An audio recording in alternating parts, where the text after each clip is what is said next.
I want my beer. I want my beer. I want the dues pair.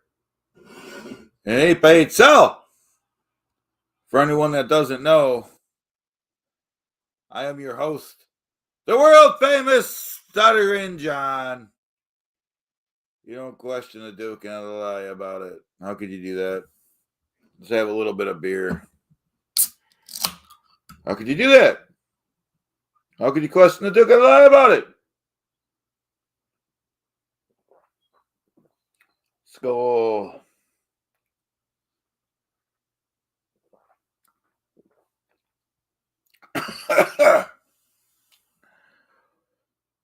I'm the one. I'm the world famous Stuttering John. Welcome to my podcast. I am your host, the world famous Stuttering John. Okay. Today we're talking about Anthony. Today we're talking about Artie. Today we're talking about Lady K. Talking about the revenge.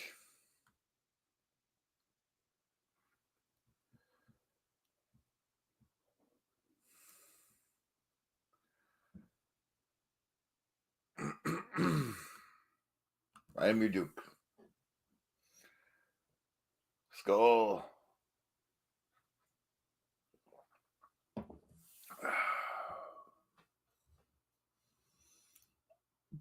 You know what? Anthony thinks that was low. Telling Artie to drink. You know what? Anthony. Number one, you disgust me. Number two, who do you think you are? The judge or something? They never wrote jokes for Jay. They weren't capable. They judge me. They don't know. Skull. Nobody's. Zero credentials is what we're talking about. We're talking about the Deuce pair. We're talking about Lady K. Two guys that should be in an 8x8 cell, which is still too luxurious about for them. I set the tone. I am the Duke. They don't get me. I was all district trumpet player. You got that? Every year, I got a solo. Learned how to read music in the second grade. That's a fact, Jack. They steal my act. They stole it from the Duke. I was the head writer of the Kareem Abdul-Jabbar roast. What do? Punch up at the Duke. They get off on it. They got nothing.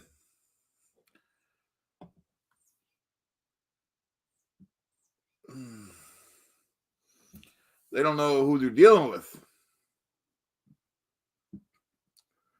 Kind of sick person would do this. Basement dwelling, no talent, zero credentials.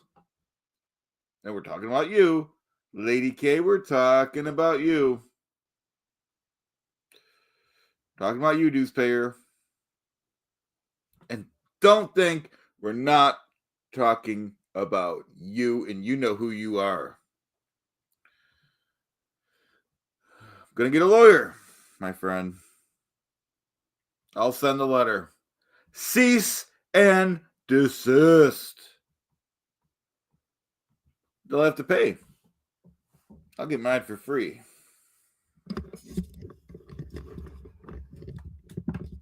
I guarantee it.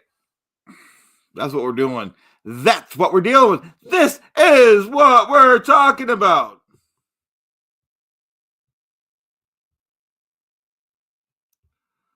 To question me and lie about it. How is that possible? How is that just in America? Sorry, Lizard, I messed that up. But now let's talk about OJ. And whatnot. And how we can prove factual innocence. These are facts. Concludes the prosecution's opening argument to you. What is next is the defense argument.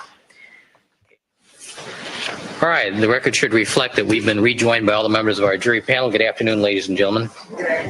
Now you guys will see. We'll see that OJ is factually innocent. That's what I got to say about that. And as I mentioned to you, we had some preliminary matters we had to take up out of your presence. We're now ready to proceed with the defense argument. Mr. Cochran. Thank you very much. Judge Ito, my colleagues on the defense, my colleagues in the prosecution, the Goldman family, the Brown family, to the Simpson family. Good afternoon, ladies and gentlemen. This is the man that'll prove it. The legendary Johnny Cochran. The defendant, Mr. Orenthal James Simpson, is now afforded an opportunity to argue the case, if you will. But I'm not going to argue with you, ladies and gentlemen. What I'm going to do is to try and discuss the reasonable inferences which I feel can be drawn from this evidence. How could you not agree with that man? We will keep listening. At the outset, let me join with the others in thanking you for the service that you've rendered. You are truly a marvelous jury. The longest serving jury in Los Angeles County, perhaps the most patient and healthy jury we've ever seen. I hope that your health and your good health continues. I agree. It's a very, very good jury. They had to sit there for 1 year and listen to nonsense. At approximately 1 Thank you, OJ.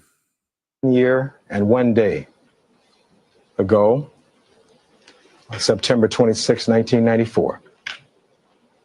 I guess we've been together longer than some relationships, as it were. But we've had a unique relationship in this matter in that you've been the judges of the facts.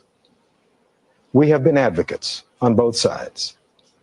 The judge has been the judge of the law. We all understand our various roles in this Thank you, King. endeavor that I'm going to call a journey toward justice. Journey toward justice. I agree with Johnny. That's what we're going to be talking about this Those are facts. Facts in the case. afternoon as I seek to address you. The final test of your service as jurors will not lie in the fact that you've stayed here more than a year, but will lie in the quality of the verdict that you render and whether or not that verdict bespeaks justice. Justice in America is what we're talking about. Skull. As we move towards justice. Now, you'll recall during a process called voir dire examination, each of you were thoroughly questioned by the lawyers.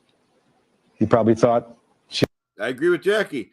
Nothing fit about this case. Not just the glove, that DNA. You couldn't trust the DNA. Well, let's just let Johnny talk about that. I wish they'd leave me alone. But you understood, I'm sure, that this is very serious business. Our client, Mr. Orenthal James Simpson, is on trial for his life. And so we had to be very, very careful, both sides, in trying to get people who could be fair to both sides.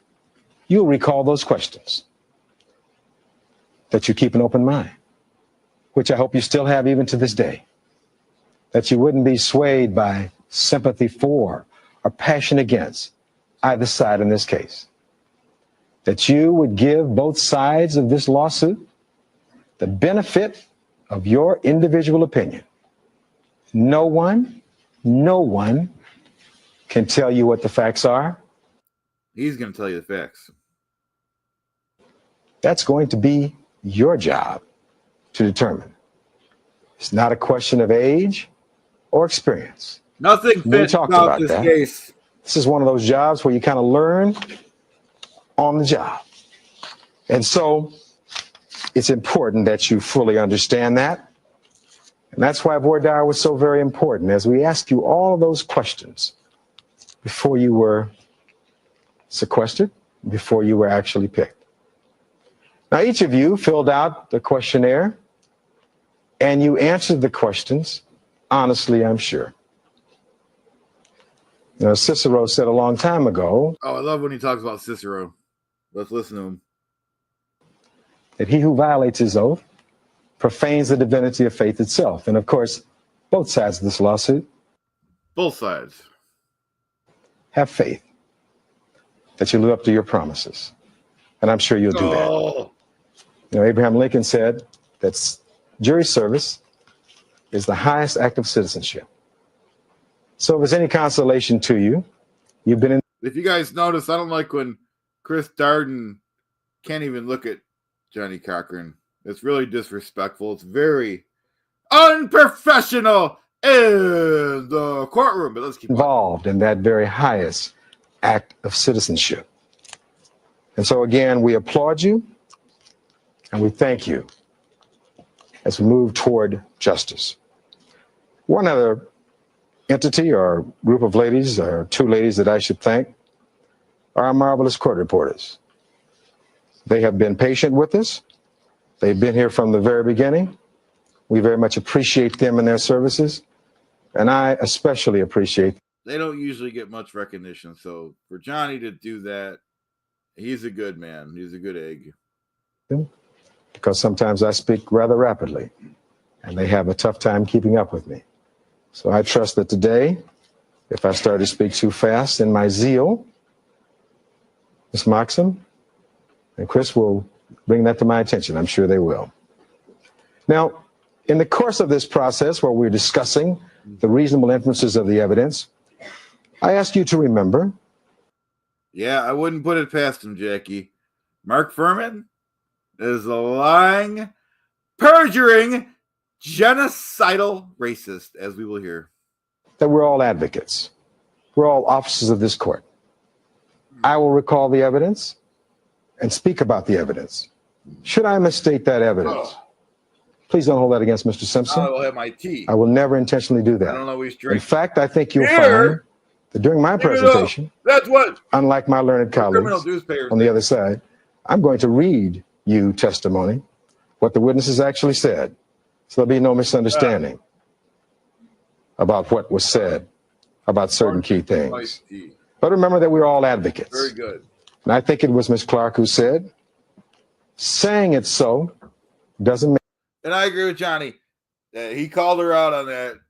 Marcia said, he said, saying it so doesn't make it so. And that's a good point. Make it so. I think that applies very much to their arguments. Ultimately, it's what you determine to be the facts. It's what's going to be important. And all of us will live with that. You are empowered to do justice. We all know it wasn't, we all know he was innocent. We all know it was a trained assassin that whatnotted Nicole and the waiter. You are empowered to ensure that this great system of ours works. Listen for a moment, will you, please? One of my favorite people in history is the great Frederick Douglass. He said shortly after the slaves were freed, quote, "In a composite nation like ours, as before the law, there should be no rich, no poor, no high, no low, no white, no black, but common country, common." Howdy, Jen. Hi, everyone in the chat. Hey, King, Doctor, Coach, Couch, Coach, Lizard. everyone. Thanks for being here. OJ, if you're watching, thank you. On citizenship, equal rights, and a common destiny. This marvelous statement was made more than 100 years ago. It's an ideal worth striving for, and one that we still strive for. That's what he's talking about. Justice in America is what Johnny Cochran is talking about and what he clearly told the jury. We haven't reached this goal yet, but certainly in this great country of ours, we're trying. With a jury such as this, we hope we can do that in this particular case. Now, in this case, you're aware that we represent Mr. Orenthal James Simpson. Yeah, and he's going to state a lot of facts about OJ. Let's listen. The prosecution never calls him Mr. Orenthal James Simpson. They call him defendant. I want to tell you right at the outset that Orenthal James Simpson, like all defendants, is presumed to be innocent. He's entitled to the same dignity and respect as all the rest of us. As he sits over there now, he's cloaked in a presumption of innocence. You will determine the facts of whether or not he's set free to walk out those doors or whether he spends the rest of his life in prison. But he's Orenthal James Simpson. He's not just the defendant. He looks like an innocent man to me. We on the defense are proud, consider it a privilege to have been part of representing him in this exercise and this journey toward justice. Journey toward justice. Make no mistake about it. Finally, I apologize to you. Look at Chris Darden, very disrespectful in the courtroom. You don't act like that in the courtroom, Darden. For the length that this journey has taken. Morning, Chris. But you know, when you're seeking justice, there are no shortcuts. If you were to trade places with either side, you'd want someone who'd fight hard for you and vigorously, especially who was a person who had maintained their innocence. That's right. You're right, Chris. We can't forget about Judge, what was his name again? It says Judge, it says Tito, but it's something like, is it Tito? From the very beginning of the proceedings. Some of you in Vordar. Judge Ito. Right? Judge Ito. He was a good judge. I talked about that. You've been involved in other cases where you felt the lawyers didn't stand up. Ito. Well, I certainly hope that in this case, on both sides, you felt the lawyers did their best to represent their respective positions, and we will continue, I'm sure, to do that. So that, hey, Cupcake. Although I apologize for the length of the trial, I hope and I trust that you will understand that in a journey toward justice, there is no shortcut. And you see Darden and Marcia Clark laughing and joking and lying and stealing in the background there. Finally, with regard to your responsibilities, we ask you at the very beginning to don't compromise. Oh. This is not a case for the timid or the weak of heart. This is not a case for the naive. This is a case for courageous citizens who believe in the Constitution. And while I'm talking about the Constitution, think with me for a moment. How many times you heard my learned adversaries say, the defense didn't prove, the defense didn't do this, the defense didn't do that. Remember, back in Vordar, what did the judge tell us? Judge Ito said, this is a good part, guys.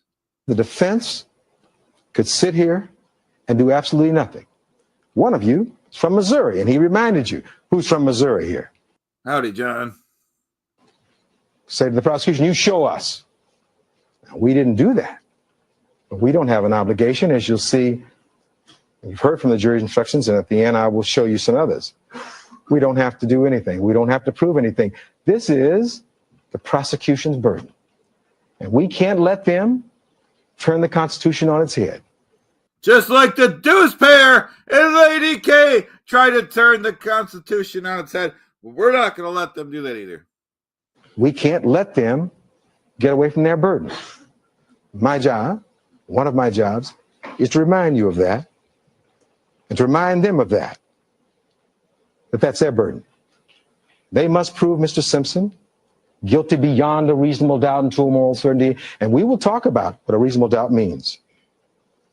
And so now, as we have this opportunity to analyze the facts of the case, I agree with one thing that Mr. Darden said. To this task, I ask you to bring your common sense. Collectively, the 14 of you have more than 500 years of experience.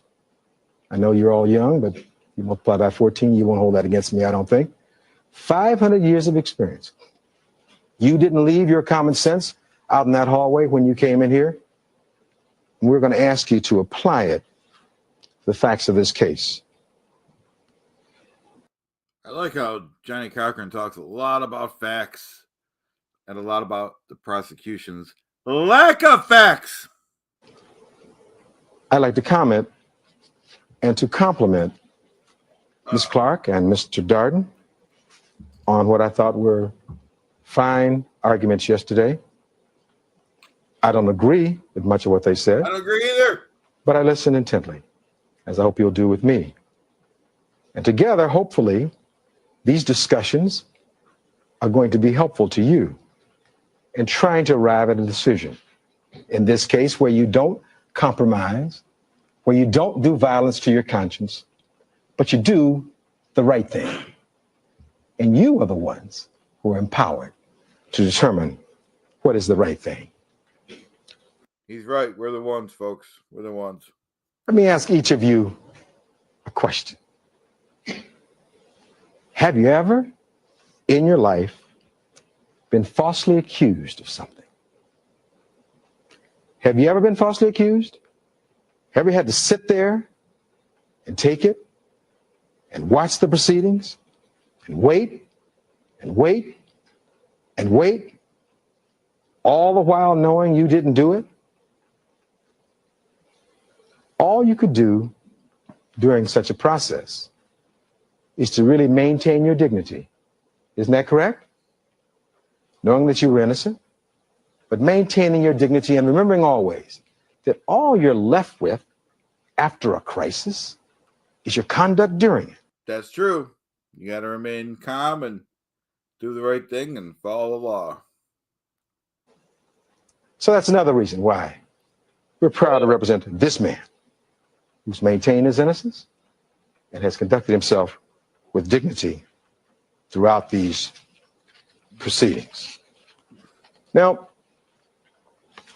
last night, as I thought about the arguments of my colleagues, two words came to mind. And I asked my wife this morning to get the dictionary out and look up two words. The two words were speculative and cynical. Let me see if I can get those words that she got from me. Excuse me 1 second. I asked her, as I was thinking about this case, to go to Webster's, and I want you to tell me what does it mean to speculate? What does it mean to be cynical? As I thought about my colleagues' arguments and their approach to this case and their view of this case. Cynical is described It's a good part, guys. Let's listen to Johnny right now. As contemptuously distrustful of human nature and motives. Howdy, Couch. Gloomy, distrustful view of life. Hi, Liam. And to speculate, to engage in conjecture and to surmise, or is to take to be the truth on the basis of insufficient evidence. I mentioned those two definitions to you because I felt that much of what we heard yesterday and again this morning was mere speculation. Go. Understand this, ladies and gentlemen, that none of us in this courtroom were out at 875 Bundy on June 12th, 1994, after 10:30 or 10:45 in the evening. So that everything we say to you is our best effort to piece together And this is a good point he's got. what took place in this case. When people theorize about things that may have been and talk to you about short fuses, you're going to see that's just that. It's speculation. People see things that are totally cynical. Maybe that's their view of the world. It's a circumstantial case, if I've ever seen one. Everybody shares that view. Now, in this case, and this is a homicide case and a very, very, very serious case. And of course, it's important for us to understand that. It is a sad fact that in American society, a large number of people are murdered each year. Yeah, it's a very, very, very sad fact. Violence, unfortunately, has become a way of life in America. And so when this sort of tragedy does in fact happen, it becomes the business of the police to step up and to step in and to take charge of the matter. A good, efficient, competent, non-corrupt police department will carefully set about the business of investigating homicides. And let's hear what this police department was up to. Let's hear about their crimes, similar crimes. It's a Lady K and the criminal newspaper. They won't rush to judgment. They won't be bound by an obsession to win at all costs. They will set about trying to apprehend the killer or killers and trying to protect the innocent from suspicion. In this case, the victims' families had an absolute right to demand exactly just that in this case. But it was clear, unfortunately, that in this case, there was another agenda. From the very first orders issued by the LAPD so-called brass. The police department is corrupt, folks. LAPD, and it still is. They were more concerned with their own images, the publicity that might be generated from this case, than they were in doing professional police work. That's why this case has become such a hallmark. And that's why Mr. Simpson is the one on trial. But your verdict in this case will go far beyond the walls of Department 103, because your verdict talks about justice in America, and it talks about the police and whether they're above the law, and it looks at the police. All because of a disgusting human being named Mark Furman. Perhaps as though they haven't been looked at very recently. Remember, I told you, this is not for the naive, the faint of heart, or the timid. So it seems to us that the evidence shows that professional police work took a back seat right at the beginning. Untrained officers trampled. Remember, I used the words in the opening statement. They traipsed through the witness, through the officers most likely have never graduated second grade, like the newspaper. Through the evidence.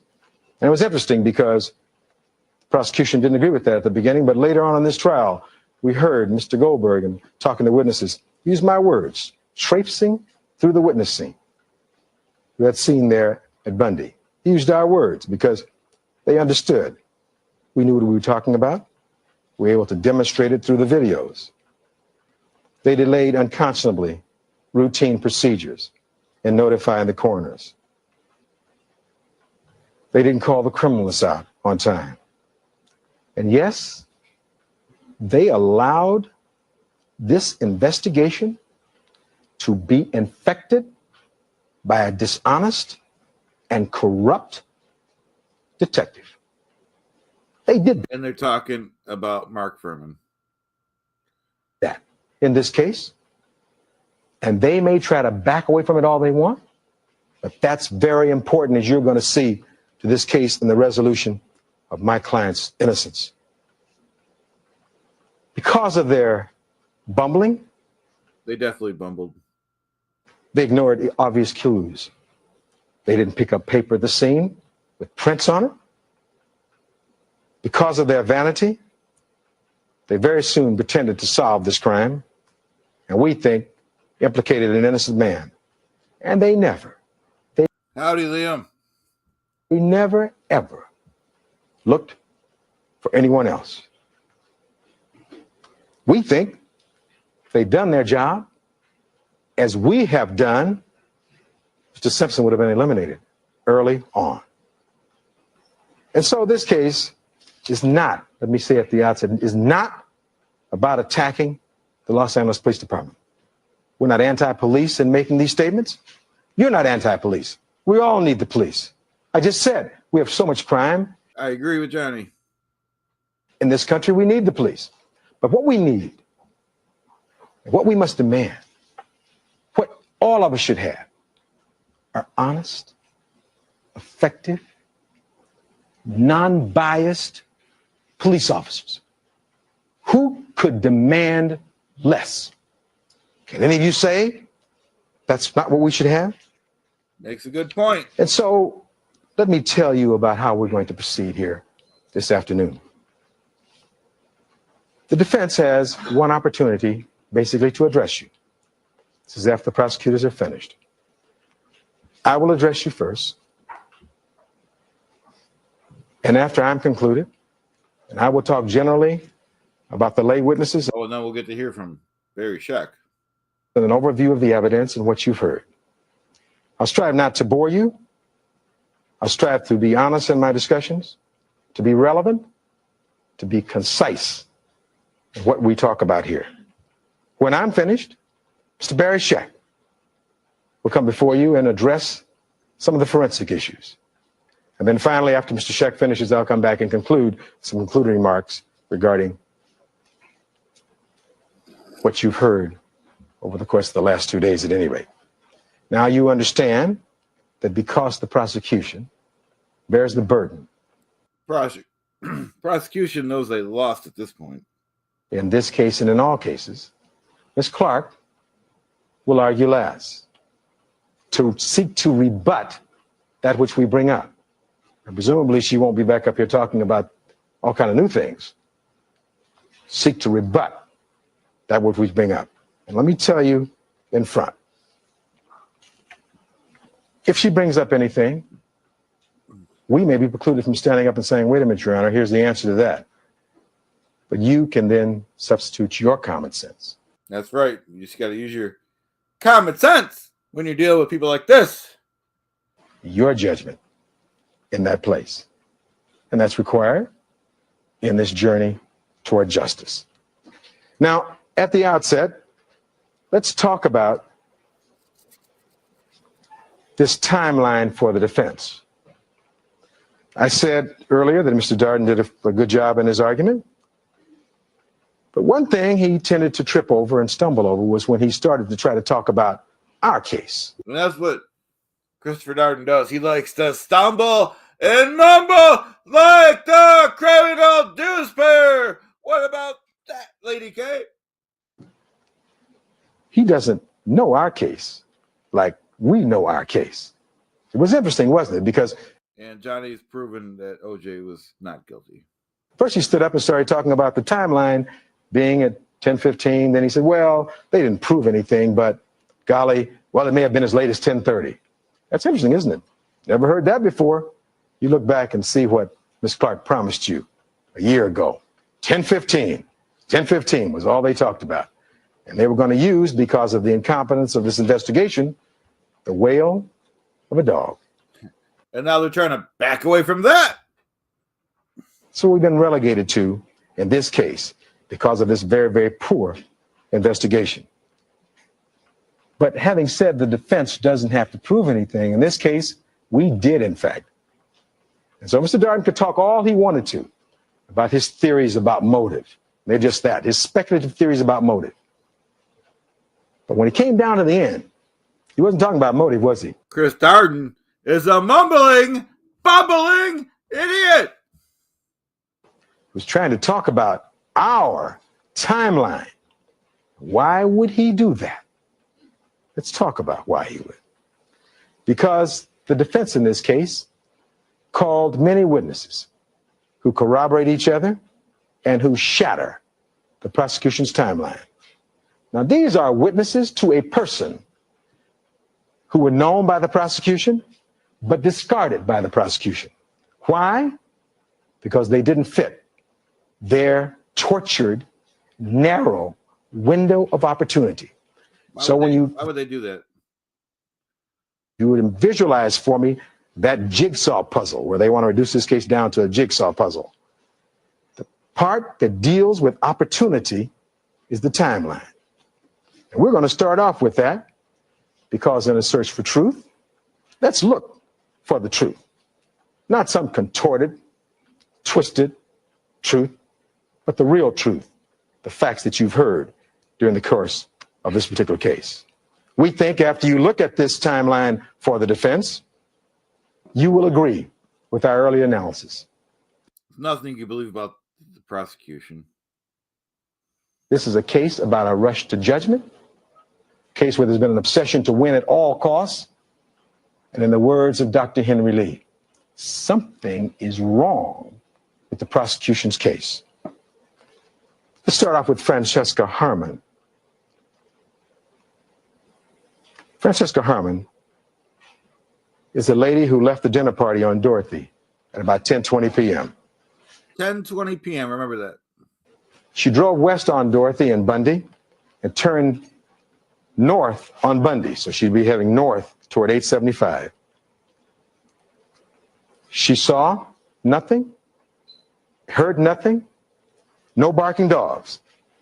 So, lady. I agree with John's earmites. This payer has never correctly done a puzzle. He's not capable of that. Known, of course, to both sides.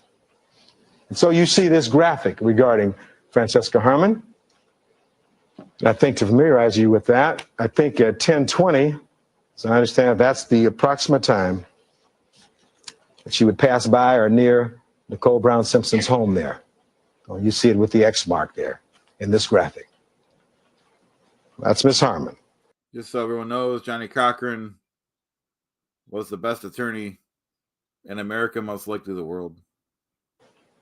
We followed Francesca Harmon with Ellen Aronson and Dan Mandel. Remember the two people who've been on their first date? They'd gone to Metzaluna. And they were interesting young people. I think you would find them credible. And by the way, you hold all witnesses up to the same standard. No side has a priority on the truth. These are witnesses known to both sides. Both sides. We're the ones, however, who elected to call them and bring them here for you. You know how they walked home from this first date at Metzaluna, walking directly by the walkway at 875 South Bundy. And they said they passed by there. Remember, they were clear. They passed by there at 10:25. And 10:25, remember that. You'll see the little kind of purple lines. Shows you the route they took. So they passed right in front of Miss Nicole Brown Simpson's home at 10:25, and you remember they continued on. So they were over on Darlington Street by 10:29. She said that it took them about 4 minutes from the time they passed 875 South Bundy to get home that evening. This was their first date, and I guess, as I recall, this was also their last date. Please remember, everyone, please consider subscribing. If you like this content, we got a lot of fun stuff coming up. They saw no blood. They saw no barking dogs. I submit to you, if the bodies had been there, they could have been seen. Now, why do I say that? I say that because we have a contact print in evidence. I'm going to ask Mr. Harris, if he can, to show us this contact print. This is an item you'll be able to take back in the jury room. This is a photograph taken by Mr. Rokar. Photographs don't lie, unlike the criminal newspaper, which does lie and cheat and laugh and joke. At night, and it will let you see, Mr. Harris gets it focused, that scene that particular night, what you could see with regard to this body, and Your Honor, you may want to cut the feed on part of this.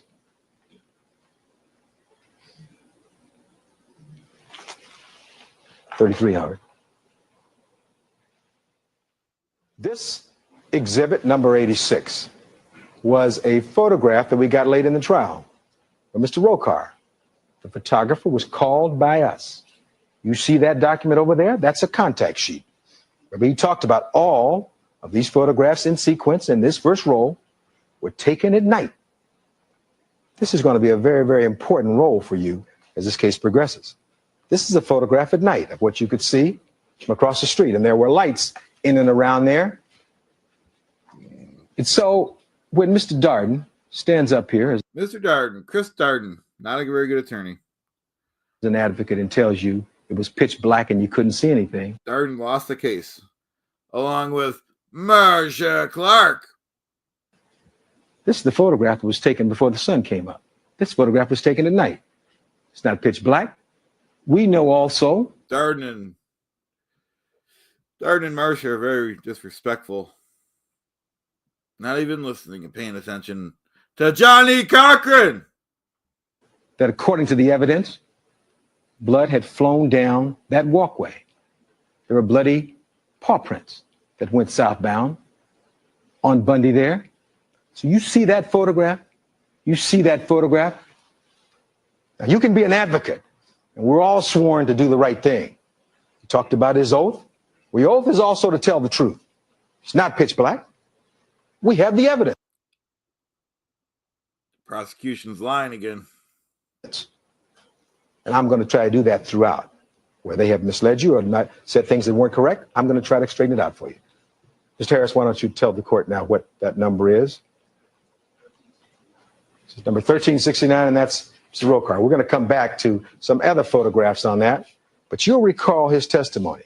And the reason why 1369 is so important is because it is undisputed. Undisputed. That at 10:25, Mandel and Aronson walked past there. If there was blood down on that sidewalk, if there had been a killing had taken place, if there were dogs barking or wailing, don't you think, given that, if you've been out there, you'd see it. So the time has come now to stop all this folly and fantasy. Let's deal in reality and in the facts of what took place and what you can see with your own eyes. I don't want you to speculate or theorize. When I sit down, I want you to understand what the facts are of this case. Mr. Harris, you can take that down. After that, we had Denise Pilnack and Judy Tillander. And I think, again, as advocates, we have a responsibility to treat all of these witnesses with respect. These people didn't ask to come down here. Yeah, I hear you, Rusty. These people don't. Thanks for being with us too, Rusty, and everyone. Mark, how you doing? Thanks for being here. Appreciate that. Asked to be maligned. I don't think anybody really wants that, with the exception of one or two. And most of them were called by the prosecution. That's the thing. Nothing fit about this case. Not only the glove, nothing fit. The DNA didn't fit. You can't believe anything about that Bronco. So when Denise Pilnack, lady who wore two watches, comes in here and tells you, I ask you to judge her credibility like you do all the witnesses. The court has instructed you. You hold all witnesses up to the same standard. You look at the reasonableness of what they have to say. You look at their bias or interest. You look at their demeanor on the stand.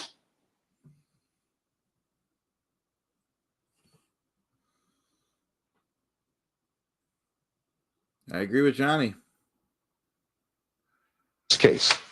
And this is just kind of your common.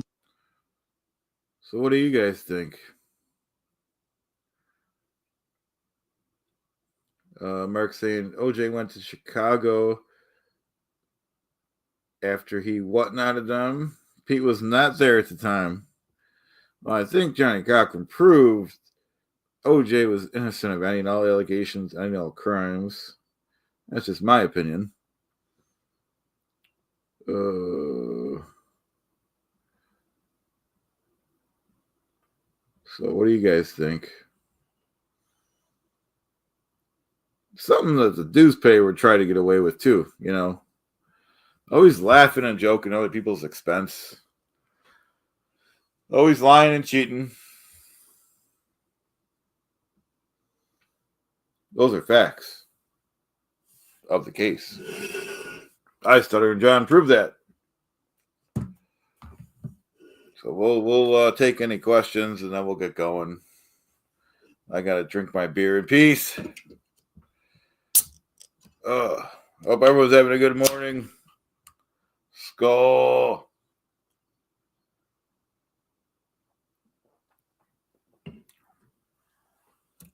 Yeah, you can't prove that, Rusty. I think it was like Johnny Cochran said, I believe it was a trained assassin that did it. And this is Bush N.A. beer. And I also had my coffee and tea. I don't just drink beer all day like the newspaper is trying to tell everyone because he's a criminal. I'm having fun out of the Devilverse. I'm not going to be sucked back into the Devilverse. There's enough losers in the Devilverse where I don't need to be in the Devilverse. Like I said, I will take any final questions. Non-Devilverse related. I've been living the high life ever since leaving the Devilverse, and I have not thought about it since.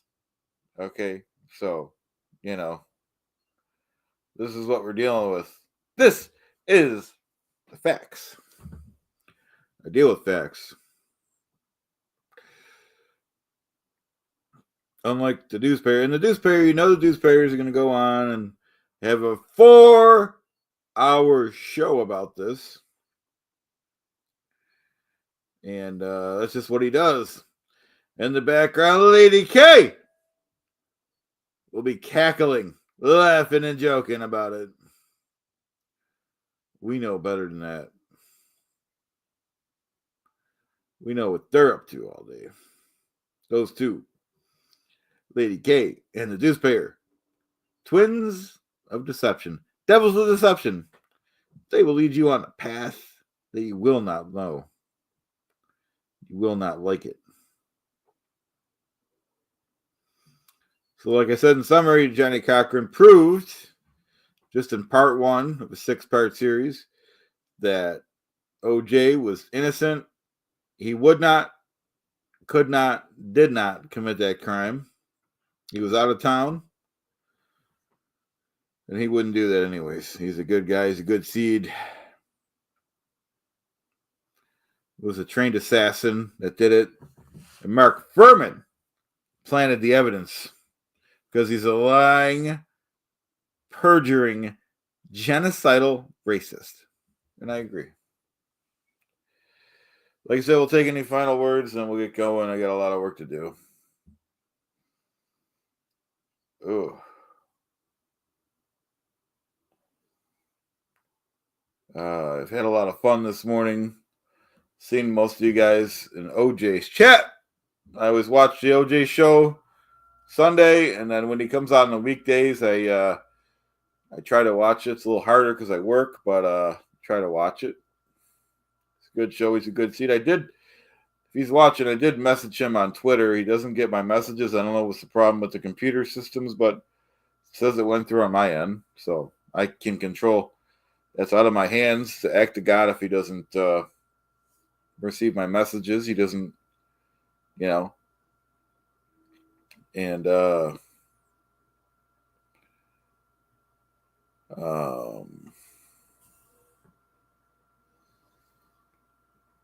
are facts.